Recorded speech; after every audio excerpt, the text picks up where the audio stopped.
Now. Yay. Hey, passing it over to you. Awesome. Hi, everyone. I am so excited to see some familiar faces in here as well as some new faces. My name is Kay Rodriguez. I am the founder and CEO of Outerly. We are building a social platform to help people connect and get outside together. And we are launched here in the DMV. So if any of you like to go outside, we were talking before we opened up the wait list about walk and talk meetings, socializing with people out on the trails and in the parks. And that is what we do at Outerly. So if you all love going outside, please get in touch. I host weekly walk and talks for people in the DC community to get together and go outside.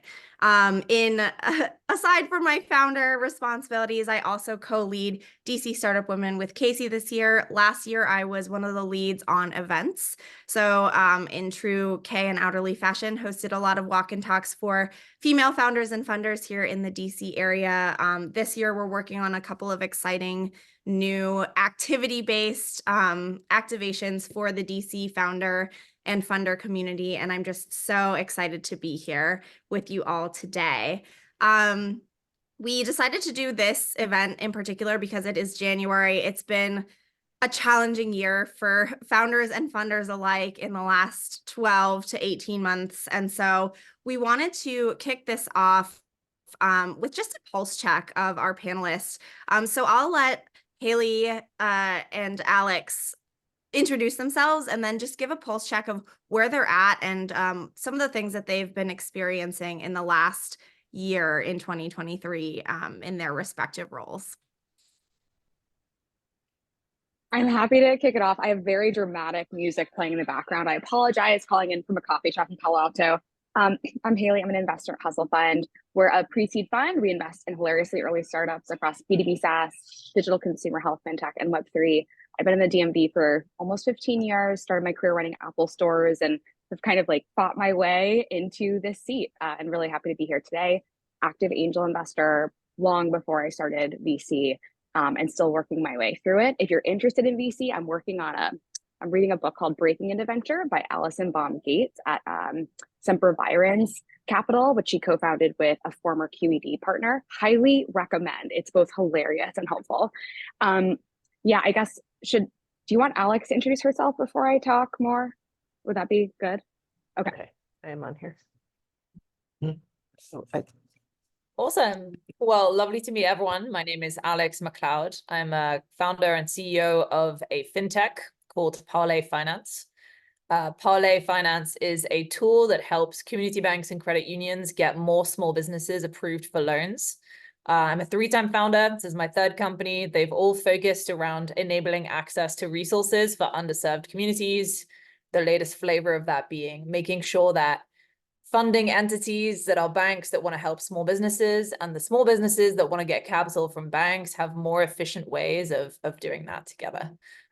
Based in the DC area, so really, really excited. Hopefully this is the first of many conversations we get to have in this founder group.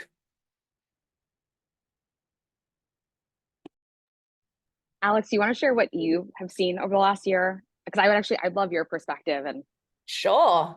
Yeah, well, I won't sugarcoat it. 2023 was a lot. I think that, I'm excited for Haley to weigh in on this too, but the last couple of years, 2021 being the kind of peak of this has been quite a frothy market.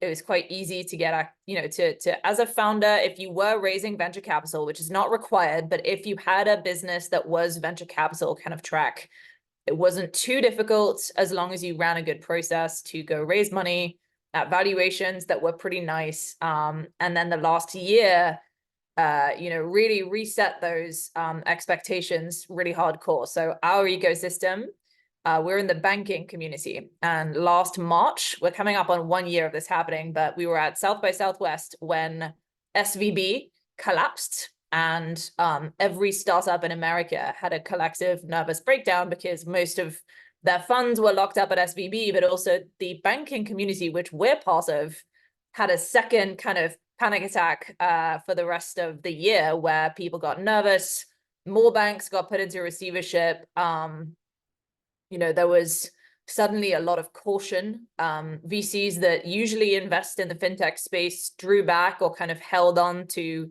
that capital instead of deploying it. And so what we had to do, and this is a longer tactical kind of story that I'll be happy to get into if anyone's curious, but we had to run a very, very tight process to achieve 2 funding rounds last year, our angel round, friends and family round, and then our formal pre-seed round.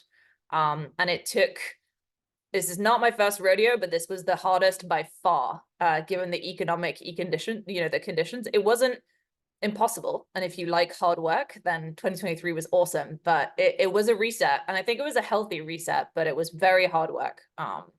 And I had no idea how much work would go into running a really, really good process to get that fundraising, effort underway. And I don't think it's over yet, but I'm hoping that 2024 is a little easier for those who are looking to raise their first institutional rounds this year. Oh my gosh, I don't envy you fundraising that market, but I applaud you for getting through it. Congratulations. And as a funder that's starting to think about seeking funds from LPs that have not yet gotten liquidity, and market conditions have changed, and how they think about where to put capital and what the best return on capital has changed. Yeah, I think I feel very much on the same side of the table as you in many ways. I think SVB is a great not great, but it is a moment in time to look back to understand the year. It did kind of feel like things were still in the 2022 vibe of things are moving slower, but still moving. And then a bunch kind of seized up when SVB crashed. I remember sending out a survey to about 30 VCs, all investing at the early stage pre-seed or seed right after that happened, just to get a vibe check. What are people looking for? And there was an increased focus on capital efficiency, which I think is really interesting. There was a great report from Cowboy VC in the last couple of weeks, returned to the Unicorn Club 10 years later, that talked about how both consumer and enterprise businesses have become much less capital efficient over time. So in many ways, it feels like this is the necessary pullback to get us back to reality and free cash flow and business fundamentals. But it's painful. It's painful for everyone. At the pre-seed and even seed stage, it does feel like we were somewhat insulated in terms of valuations following. Round sizes were still fairly stable. But if you look at the pure number of deals that got done, there were fewer deals. So it was harder to get capital. It's like things go to, and I don't want to say the best founders, because we've all seen the stats on funding to women, funding to underrepresented founders that tend to outperform, but still are not getting the necessary capital to run and grow their businesses. But I do think there will be some great stuff that comes out of this capital efficient moment. I was at an event a week ago, I guess a couple Saturdays ago, and this amazing founder who came out of Capital One was talking about her business and plan to get to profitability, and then to be able to choose her own destiny and what she decides to do after this raise. Mm-hmm. And there was, a VC in the room who'd been in the industry for 20 plus years. And he was like, that won't happen. Like, that's not possible. To grow, you have to hire, et cetera, et cetera. And what I think I'm really excited about, looking at the balance of, the shift back to capital efficiency, and then what AI is enabling for us to run businesses more efficiently. If you look at, there's a great report from AngelList and Ramp, I think like Q3, that shows how AI spending is going up, how spending on marketing is going down. The business models are going to change. Cost of goods sold is going to change in businesses. And I actually believe we will see more businesses come out of this moment that are like an Instagram or Midjourney, that are very lean and able to do huge things. So the revenue per employee just looks amazing, and people don't have to raise tons of capital. So that's my hope, but tough year ahead. Would love Casey and Kay's thoughts as well. Casey, I'll bump it over to you first, and then I can round it out. Well, I feel like Haley and Alex really said all that there was to say. I think that one thing I'm very cognizant of in venture is that we tend to have these pendulum swinging stories, and you had a lot of that. I started in venture in 2020, and 2021 was sort of like the peak of fintech investing, which is what my firm focuses on. I think there was $100 billion in venture capital funding to fintechs in 2021. We're significantly off of that coming into 2023 and 2024. And so, you know, coming into the industry, there was this idea of like, fintechs are going to have this endless ability to grow. This is like the moment is here. We've arrived. And there was a lot of FOMO built around that. You ended up having deals happening really quickly. And now the narrative has almost completely switched. Like you're hearing investors leave the space entirely, saying fintech is dead. And there is always a balance. There is always a middle ground. It just depends. Like right now we're on pretty shaky footing. And so I think we're still sort of trying to figure out where that middle ground is. But I think it's certainly there. And because of that, it's really important to consider the ways in which we can be optimistic about changes in the space. Like Haley mentioned, being more capital efficient, learning how to make profitable high growth businesses, learning how to innovate in a more difficult environment. But there's also the downside that, like, you know, the startup fundraising environment never favored female founders. It never favored female funders.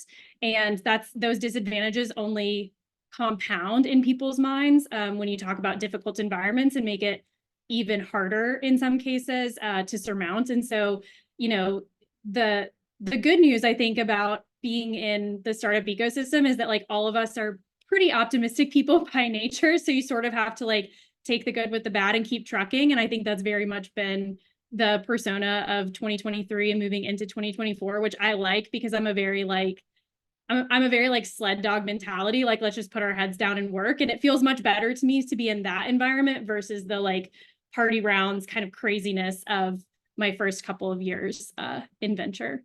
But Kay, what about you? Yeah, absolutely. That's a great segue into what I was going to talk about. So a little bit of context on my fundraising experience. Building in consumer in the last 18 to 24 months has been especially difficult. We are a B2C company. Our customers are consumers at this point, although that is a big question mark because right now we are expanding and considering other alternatives, including working with businesses to help them form their own communities and host them on our platform. And so a lot of the market in the last 12 to 24 months has forced me to go from wide-eyed, bushy-tailed, I want everybody to go outside founder to what are the actual ways to market here that I should be focusing on with a very lean team with a very small amount of funding. For some context, for those of you who have not raised yet, I went out to raise a round of pre-seed funding in late 2021. Is that true? No, late 2022. Sorry about that.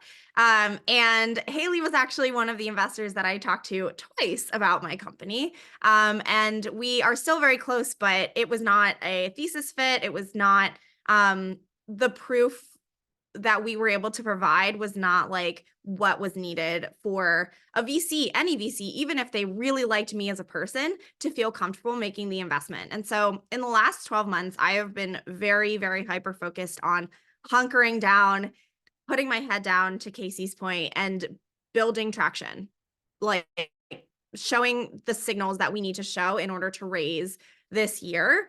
And what does that mean in terms of consumer? That means getting people onto the platform, having markers of, is this model working? Showing that not only is the model working, but that there's excitement around either the consumer paying money for a premium subscription or other businesses footing the bill for that, for their own communities and their own markets. And so the last several months have really just been me taking the WeFunder round that we raised last year, that we have a few faces in here who invested in. Thank you all very much. And just sitting down and putting my helmet on and hitting the gas and saying, all right, we're going to put the tunnel vision on for a second and kind of hyper focus in on the one specific problem that we're going to solve and how we're going to go to market with that. And so it's been a quiet few months. A lot of people are like, anything big happening, anything flashy? I'm like, no, I have been working on the product. I have been learning how to structure a database so that we can scale. I've been really just hunkering down and thinking about how to go to market with this thing so that we can build a sustainable business that can thrive or grow even in the absence of wide swaths of funding that existed a few years ago. So that's my 2 cents. I think when Alex said running a tight process is going to be especially important these days, I was like, oh my gosh, that resonates so much, because even with WeFunder, like, it was a tight ship. There was a lot of things going on. I had to have like a whole project management system for myself. So I wanted to actually bump it back to Alex and ask a little bit more about that. What types of changes did you have to make to your fundraising process in this particular environment in order to see the successes that you did last year? Yeah. I think I could literally take the entire hour talking about that from the learnings of this year. The way that people raise money, everyone has their own way, but you know, a couple of years back, it was possible to go to a VC with a pitch deck and be like, cool, this is an idea. I have 0 traction, 0 revenue, 0 customers, like just 0 experience, 0 founder market fit. And people be like, great, here's 250K, off you go. You know, it's party time. And like that is dramatically, I mean, that's just not there anymore. Once in a while, you know, I subscribe to a lot of fintech funding round like newsletters and stuff. Once in a while, I'll see like one startup. You're like, oh, we have no revenue, but we raised on this insane valuation, and like it's cool. And they're outliers, but you know, everywhere else, people are now running a super, super tight ship. And for us, we had to do a lot of things. There's kind of good practice that you need to run as a founder, irrespective of whether you are a B2B company, a B2C company, you know, whatever your model is, there are some fundamentals you need to run really well for that process. And then for us, there were some kind of industry specific ones that we had to do too. And so the best advice I ever got was, hey, when you start raising, or when you start seeing kind of that time frame of when you're going to raise, start sending out newsletters.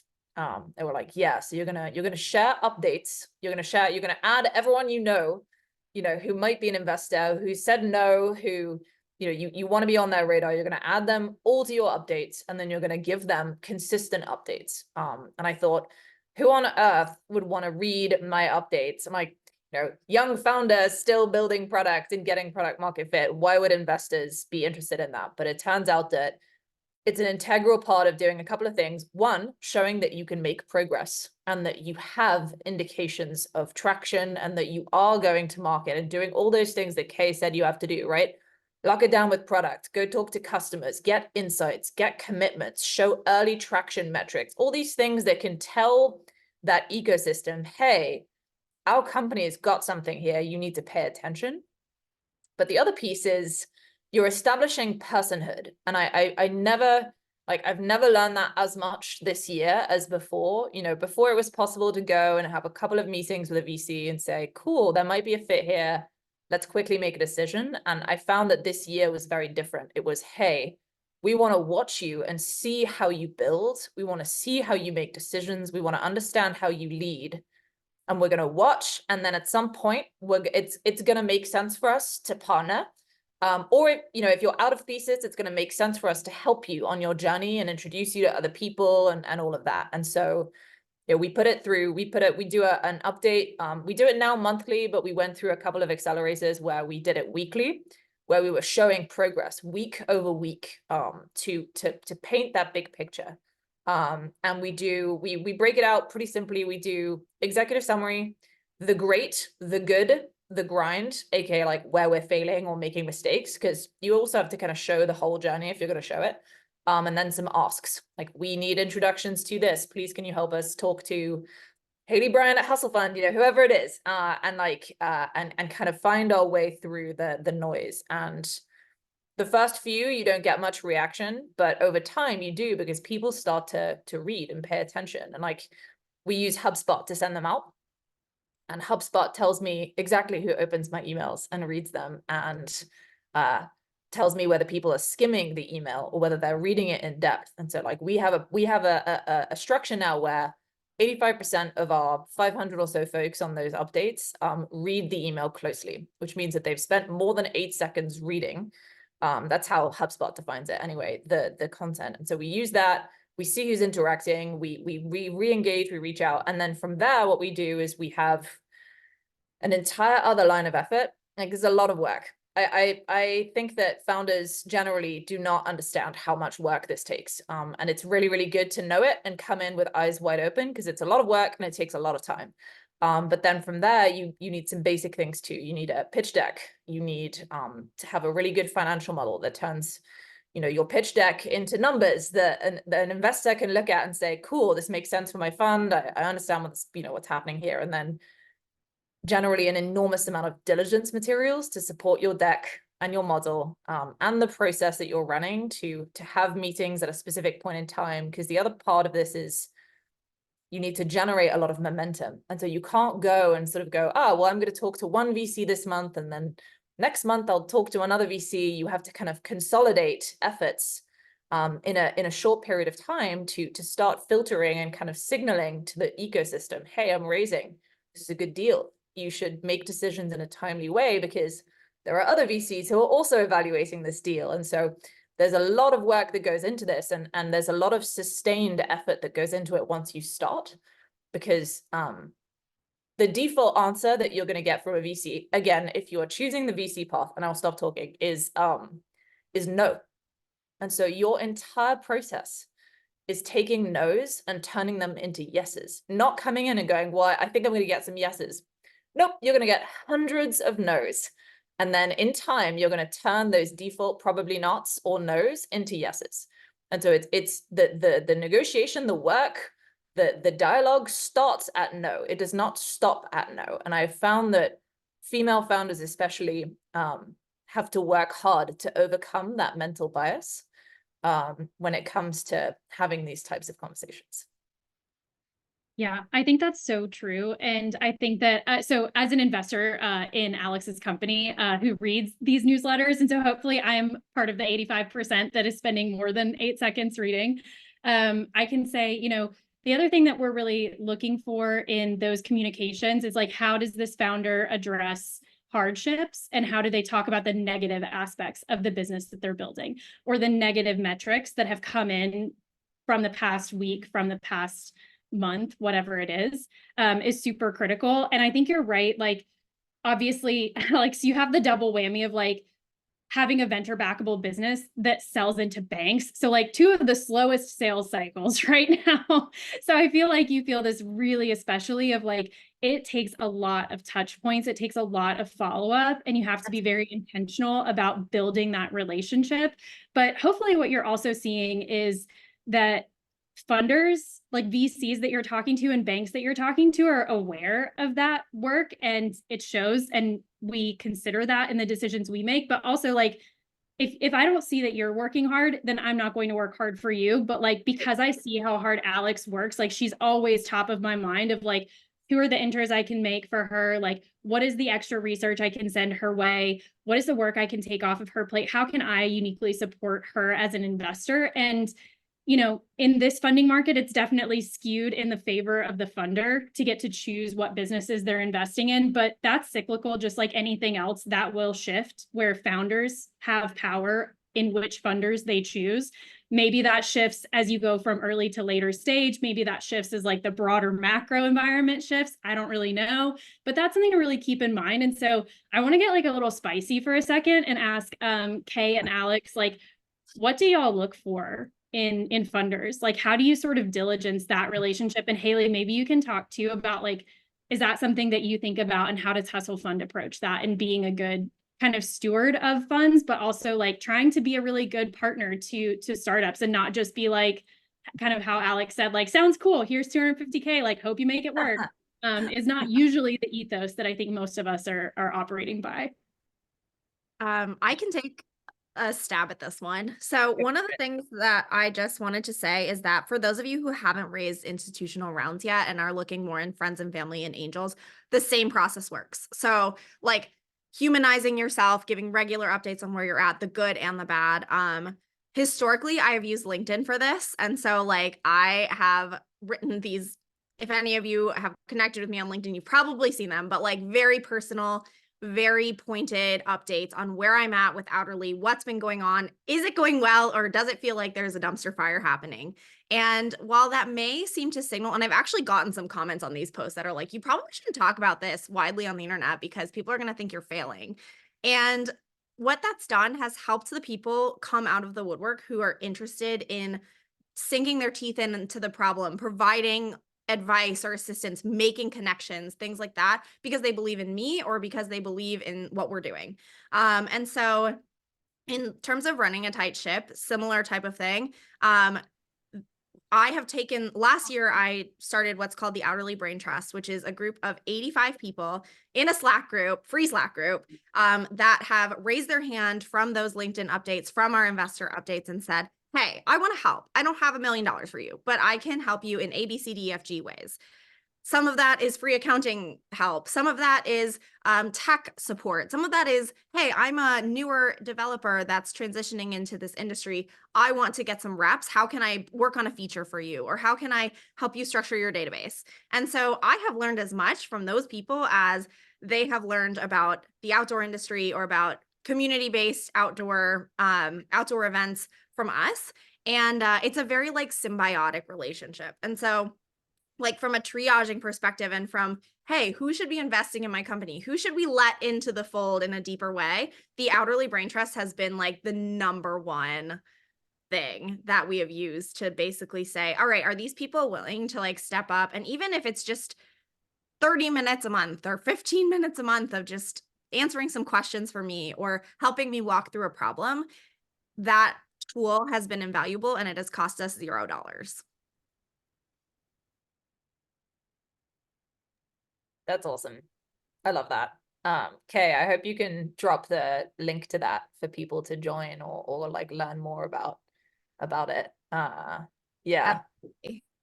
Amazing. Yeah, Casey, I have some spicy takes on this for sure, on the like finding your funder kind of fit.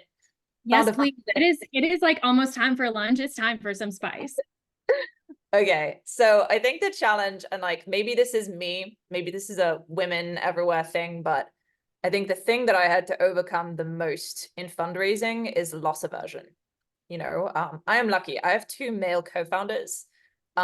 They do not approach meetings with loss aversion. They approach meetings with investors as opportunity. Like, oh, cool. Well, maybe there's a 20% fit, but like, cool, let's try it. Whereas, you know, I've always thought more like, well, we're not meeting XYZ standard yet. We shouldn't approach them. And I learned that's just not true. You should establish your relationships as soon as you can and kind of see what's going on. But I remember distinctly over the summer this year, starting to put out some feelers for our raise. We started our raise this fall. We just closed it, but in the summer, we were just starting to think about our raise, and we had some old contacts that we began to do some early feeler meetings with. And I remember going into those and just wishing, being like, I really just, oh my God, anyone that funds us, like that would be great. I would be so happy. And then when the no's came, it really stung because, you know, you feel rejected and you're like, this sucks. No one, you know, you really have to kind of ask yourself whether what you're doing is good when everyone tells you it's bad, you know, all the time. They're like, nah, this isn't a good idea. And then every day you hear that. And, you know, if you're not careful, it can get in your soul a little bit. But what I learned this fall, you know, if any one of those deals had gone through, if one of those VCs had said, sure, you know, here's, we'll do you around, like, let's just sort it now. We would not have got the right funders on board. And what I learned is that for us, at least specifically, you know, there was a couple of things that I never used to do that I now do, which is when I talk to funders, like VCs, I ask them what their thesis is. Like, I want to know about their thesis and what they care about. I want to know how they deploy capital. I want to know what indicators of growth and what like phase they like to invest in. There are loads of VCs that go, oh, you know, we'll do early stage, but we generally do Series A, which means we do not do early stage. That's bullshit. I'm being recorded, but like that's not early stage, right? We're talking pre-seed. That's 2 rounds ahead of that. And so I started to just ask questions up front and be like, listen, our ideas of early stage are very different. We're way too early for you, but tell me what you're looking for long term, and we can kind of maintain this relationship. and all of that. So one was learning what people are looking for, because then it's not about being personally rejected. It's about whether there's a fit between what they're looking for and what we're looking for. And then the other piece for us was, it's a lot less about dollars in our ecosystem and a lot more about connected capital. So we have, the honor of having Casey and team on our funding round. They led it, and this is a team with incredible depth in our ecosystem. And for us, that's what makes this work. Is can these partners, they are capital providers, and yes, the capital is important for us to grow, but it's about whether we can leverage those connections to really, get further into our ecosystem, build trust, establish relationships. Casey said for us, those sales cycles are really long. So I don't get to walk into a bank and close a deal. It might be 5 months, it might be 12 months. They work on annual budget cycles. And so there's an art and a science to establishing and maintaining these relationships, and being able to rely on trusted ecosystem players where people go, you guys work with Fenway. All right, we trust you. Let's have a conversation. Versus, who are you, random, startup? Like, how do you know this ecosystem? And so that's been really important to us. And I'm always surprised when I ask startups, I'm like, why are you pitching this VC? Like, what do they do for you in the ecosystem, or who do they know in your ecosystem that helps you? And people go, oh, well, I just took the call. And fundamentally, everyone has 8 hours or 10 hours or 16 hours if you're a founder a day. Like, you don't have that many hours to have these conversations. And so think more about who you're talking to. If you're a funder, you obviously have to think about that already. Technically what your thesis is and who you're looking for and at what stage, but founders never do. They just pitch anyone generally that might be, for example, in software. They're like, well, B2B SaaS. And I'm like, okay, but there are 20 sub-industries under that with entirely different funding ecosystems, and you don't know enough about them to be able to properly leverage that ecosystem and get in there. And so when I ask founders what their strategy is and they don't have a target VC they're going after, that tells me they don't know enough about their industry yet, and that they need more time to learn it and to succeed.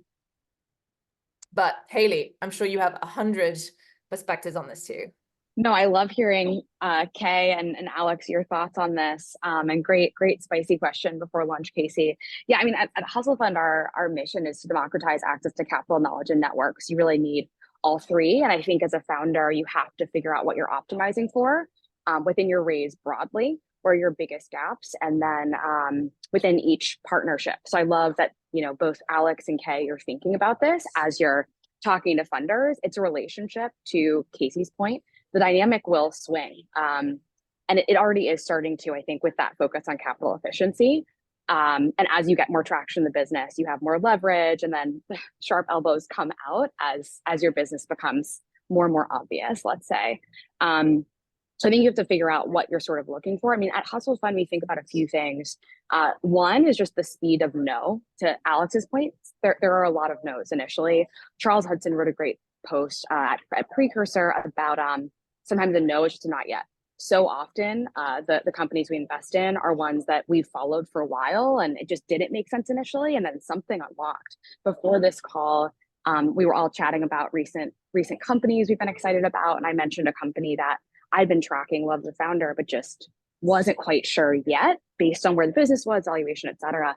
But she sent these amazing detailed updates. I asked a question, and her response was so amazing, so quick. I was like, oh, we have to get involved. So I do think it's a really good strategy, just like sending the updates, doing the communication. But I think that fast no is one thing. And as we do get the opportunity to invest and work with founders, we like to help by supporting the fundraise process. So we'll work with founders on their blurb, their deck, their storytelling through dozens of iterations, because it often takes that, right? And knowing how to run a process, even to Alex's point, it's like in this market in particular, but in general, it has to be tight. Like, fundraising is your full-time job.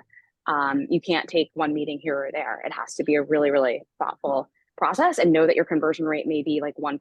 So you might have to take 300 meetings to pull it all together.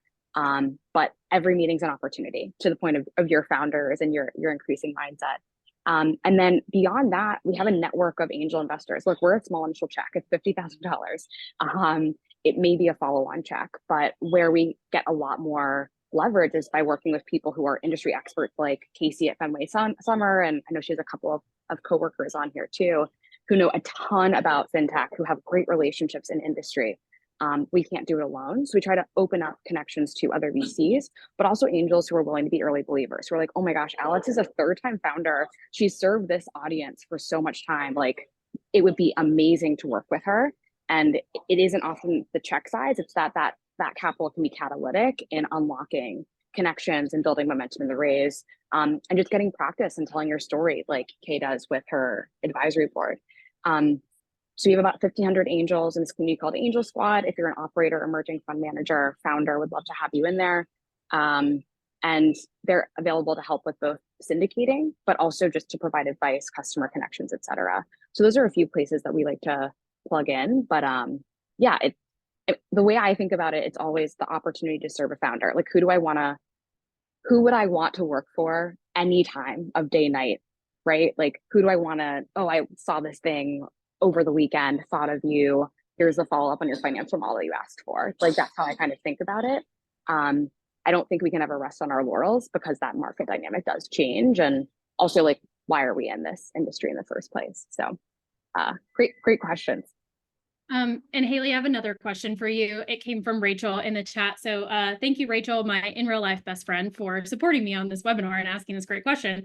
So she points out that, you know, this entire panel has been very biased towards VC conversations because we have 2 VCs on the panel. We have 2 VC-backed startups on the panel, but not every company, not every founder is a VC-backable founder or a VC-backable business. And this might sound like I'm getting into spicy territory, because I think sometimes I say that and people are like, what do you mean that I'm not good enough for venture funding? And it's like, that's not it at all.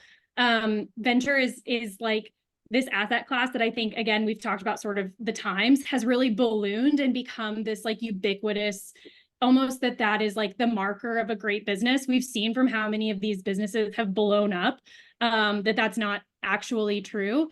But there is a great conversation to be had around what it means to be venture backable. So like Haley at Hustle Fund, like, what are those metrics? What are you thinking about in terms of the vision of the business? Is there anything in terms of like expectation or like pace of growth that you use as kind of a benchmark? And then maybe we can also touch on, because Kay, you mentioned your WeFunder round, like, what are other options? VC, I think, again, should not be like heralded as the milestone for every company. It should not be heralded as the best form of capital. Often it's like not even a relevant form of capital, but there are other options. So totally agree. Like, VC is so in vogue, or it's been so in vogue, but like, it really isn't a good fit for most businesses. Founders Collective, when they send out, when they commit to a company, they send out stickers that like label VC as toxic waste, because it is a drug, right? It puts you on a certain sort of cadence to keep raising money every 18 months and report back to other people and not have full ownership of your company. Like, when I talk to founders often, I'm like, would you rather own 100% of your $10 million a year business or 10% of your $100 million a year business, right? And just like, because that's going to help you kind of figure out what your path is. And I recently talked to the DC Small Business Accelerator Program. They just had their inaugural cohort in DC. Amazing group of founders. We're all like screw VC. Like, it's not for me. So I do think there are better alternatives. When I'm looking at a business, the very, very basic math I'm trying to do is, what is the path to 100x exit from the entry point we get in at? So if we get in at 5 million post money valuation, what will it take to get to $500 million post money exit through acquisition or, you know, some other liquidity event? And then working backwards from that, so I usually use is the Bessemer Venture Partners Index, which shows what's the forward multiple in revenue that businesses trade at. Let's pretend it's 5x. That would mean you need to hit $100 million within the lifetime of a venture fund, which is 10 years. It may be shorter depending on when that fund started deploying, right? Like, doing some math there. So, and then it's like, okay, what's it going to take? How many users do you have to acquire? What does retention need to look like? How many people do you have to hire? Like, just doing a very basic like napkin math business model to understand what that path to 100x or more is. And that's tough because often we see founders at the stage of, you know, they're also on a napkin. They're not sure, like this might not be the right market, or the market may seem really small, but it may be, like Paul Graham says, a larval market where it's going to grow rapidly over the next coming years because of some regulatory change or cultural change or something else. So like, we don't know, founders don't know, it's a guess. And I think this is why showing the consistent execution and showing the earned secret that you're building within a space is so, so important. But again, like VC is not the only way. And you may decide you want to take angel money or VC money and then go a different path longer term. But I'd love to hear from Kay. Yeah, I would say similarly, so I'll just get a little bit more vulnerable here.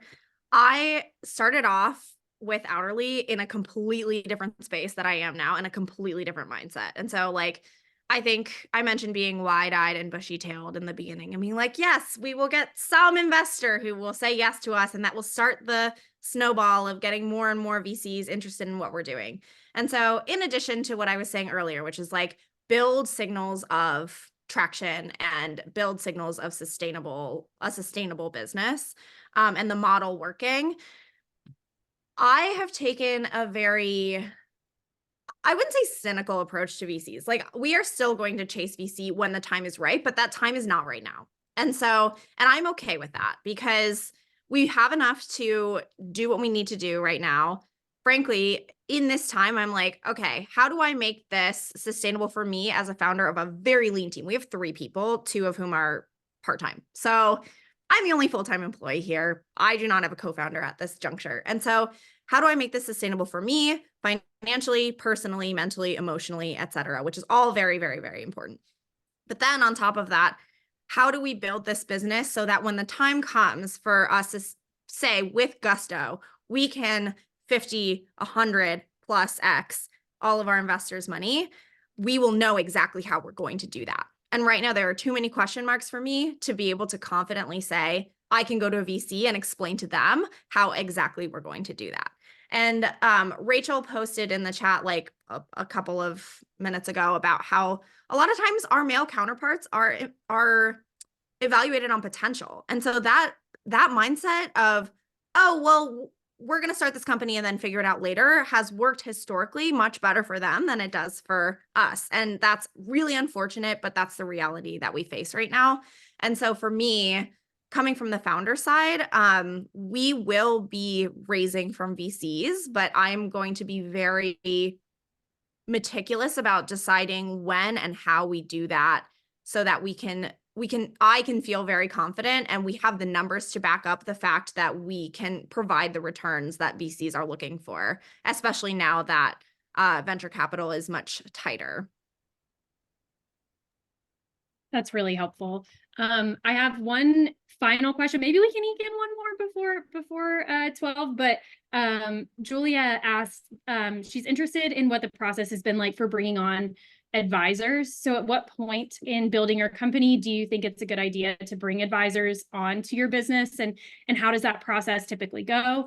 And maybe I'll expand on her question as well and ask, because I know we have a lot of consultants on the call as well. So how do you think about working with third parties, whether formally, informally, or in between?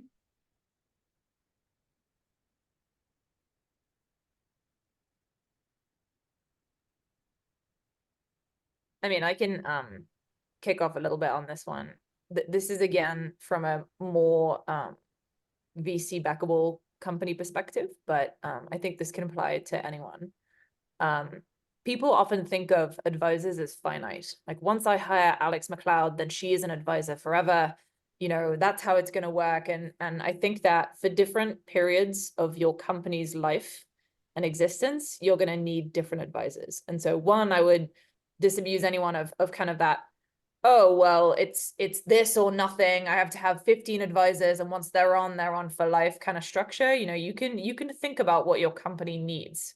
So it's possible that early on you need a subject matter expert because they're going to increase legitimacy of your team. They're going to help you get introduced to customers. They're going to help you work a sales process that they're familiar with and you're not. It could be that they're experts in a scientific space that you need to have advisors in. I've got a friend who's a deep tech founder, and so she has a number of cryptography advisors because her space is very deep tech-ish, and it's all about who you have on that. And so like for us, one, I'm just dropping in the link here. This is again for it's more VC specific, but I think it's helpful. It's called a FAST agreement. The Founder Institute built it, but it basically has you think about different kinds of advisors and how much you might rely on them, and what structure might make sense based on that. We have a number of advisors on our advisory board.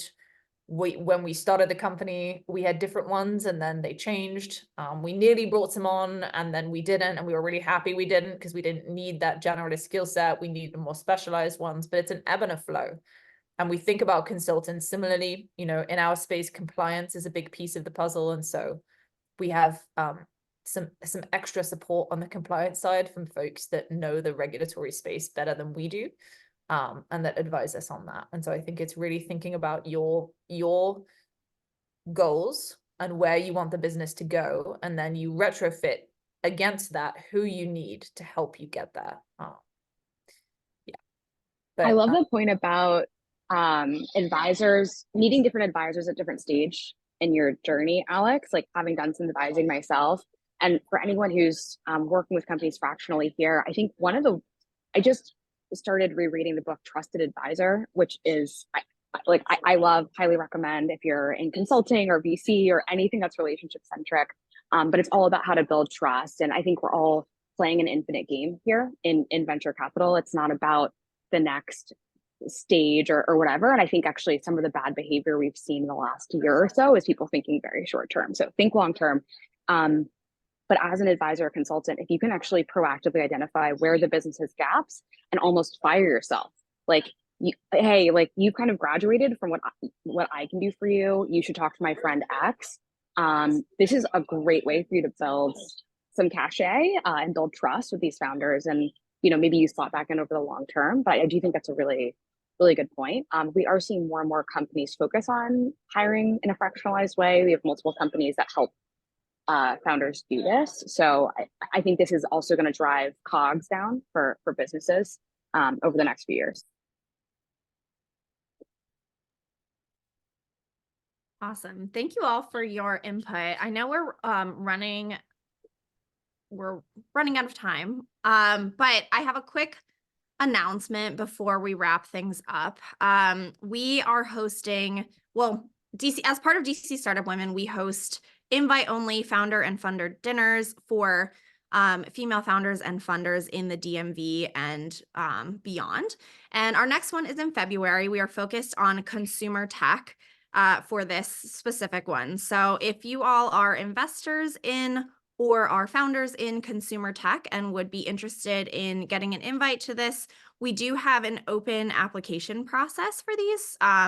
Obviously, a lot of the VC ecosystem and the founder ecosystem is predicated on relationships that you have already. And Casey and I, while we know a lot of people in this ecosystem, don't know everyone. And so we wanted to make sure everyone had the chance to introduce themselves, put their name in the hat for an invite to one of these dinners. Eventually, we will also have dinners for B2B and B2G, female founders and funders of color, and impact space founders. So please just submit your information. And if it's not a fit for consumer, we'll get back to you during the correct time and place for that. But please let us know if you're interested in that. If you have any questions, that will be our February event. And then moving on in the year, if you are not on our email list yet, I sent an Airtable earlier, as well as Casey. You can join our email list, just fill out a quick form, and we'll make sure that you know about any future events that are coming up for DC Startup Women. Many of these are open beyond founders and funders. So if you are a consultant, if you are working in tech or interested in the founder ecosystem, there are events for you as well. So please stay tuned, and we'll make sure to let you know which ones are more open and which ones are invite only. But I am so excited that you all are here today. I think we had a really great conversation. I wish it could go on forever and ever, but unfortunately, we're running out of time. So I will bump it over to Casey for any last remarks or questions before we wrap. Thank you so much, everyone. Again, thank you, Kay, Haley, and Alex, for just actually kind of getting into this conversation. I can't tell you how many panels I joined where I'm like, thanks, could have learned about that in a newsletter. And I feel like we really went a level deeper in this. So I appreciate y'all so much. Before we all head out, I'm going to take a quick screenshot of all of our little Zoom boxes. So if you're not on video, your name won't pop up. You don't have to be in this picture. But if you are okay with it, I'm going to give everybody a second to sort of get camera ready, turn yourself on, fix your hair, whatever you need to do. Okay, seems like we're ready. Okay, I feel like this isn't spicy. This is the least spicy thing I've done this whole webinar. But okay. You can make a spicy face if you want. Whatever face you want. We're gonna take this picture in 3, 2, 1. Oh, that did not work. Nope, that was the MVP, and we're moving on. We're gonna try one more time. 3, 2, 1. Okay. Nope. This isn't working for me. So I'm going to pass it off to somebody else who has the skills. I got this. All right. Okay, amazing. Everybody ready? Okay, look cute in 3, 2, 1. Let's do one more, but this one's going to be silly. Okay, 3, 2, 1. I love it. I'll send these to you, Casey. Yep, when I know my strengths and weaknesses, and taking Zoom pictures apparently is on the weakness list, and that's totally fine with me. Thank you all so much for joining. Have a great rest of your day. Thank you all. Have a good day.